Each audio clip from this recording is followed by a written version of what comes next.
Viewers, Nepal is facing one of its worst natural disasters in recent years as relentless rains unleash flash floods and landslides across the country. At least 52 people are dead so far. And a large part of this is actually in eastern Nepal and central regions which have been hit the hardest.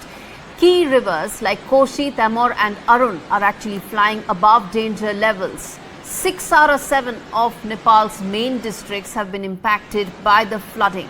Several highways are completely shut, power stations are shut down as well, and hundreds are trapped and stranded in remote areas. The Nepal army has deployed troops, helicopters for rescue, but bad weather conditions are hampering any rescue operations. Authorities have reported embankment breaches and damages worth 100 million rupees, with entire villages now at risk of being completely cut off. India has stepped in as the first responder, offering emergency support services. Prime Minister Modi has expressed solidarity, assuring that India stands with Nepal in this critical time.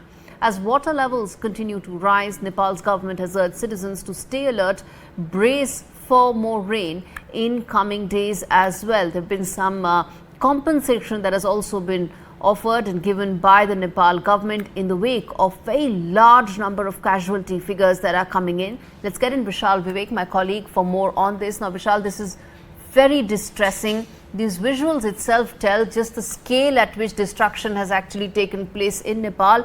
Walk us through any details that you have right now as to how things look on ground.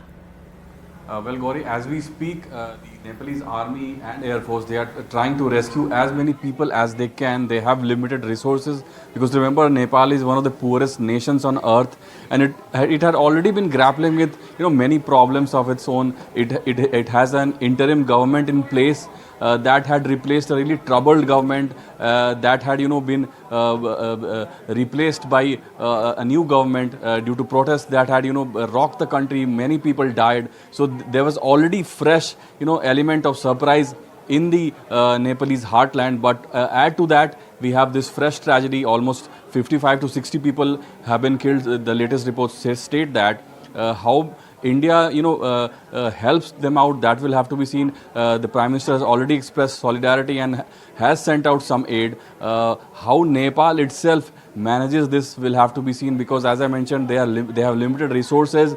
They are bound by many challenges because the capital Kathmandu has been cut off from the rest of the country because the highways leading to the capital, they have been damaged. Almost all of the highways have been damaged. How Nepal will come out of this tragedy, that will have to be monitored, because at least 10 locations have been marked on the map where these evacuation operations are going on. These are some one of the biggest operations that the Nepalese government has ever seen. So we'll have to wait on confirmation as to how Nepal will manage this tragedy. All right, let's leave it there. Vishal Vivek telling us more about that horrific flooding situation unfolding in Nepal. India and Nepal also have very deep military ties. The Indian Army has been supporting the Nepalese army all along and may play a very critical role in relief and rescue operations going forward.